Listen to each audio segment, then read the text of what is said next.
रमज़ान मुबारक हो, रमज़ान मुबारक हो। हर साहिब ईमान को रमज़ान मुबारक हो, हर साहिब ईमान को रमज़ान मुबारक हो। हर एक मुसलमान को रमज़ान मुबारक हो।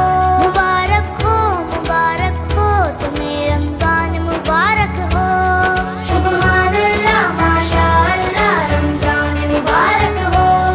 सुभान अल्लाह माशाअल्लाह रमज़ान मुबारक हो।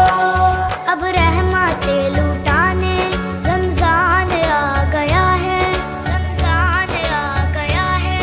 हर दिल को जगमगाने रमज़ान आ गया है, रमज़ान आ गया है।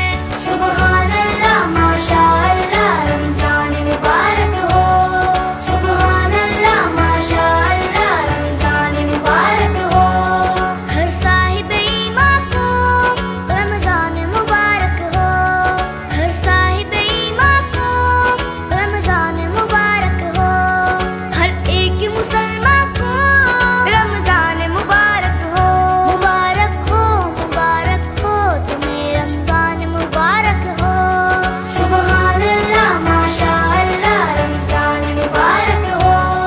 सुभान अल्लाह माशाअल्लाह रमज़ान मुबारक हो। प्यारे प्यारे बच्चों, आप सबको पता है रमज़ान मुबारक में अल्लाह तबारक व तआला नफल का सवाब फर्ज के बराबर फरमा देता है और फर्ज का सवाब 70 गुना बढ़ा देता है। तो हमें चाहिए हम अल्लाह ताला की खूब इबादत करें, क्योंकि हर एक अमल के बदले है नेकियां हजारों, हर एक अमल के बदले है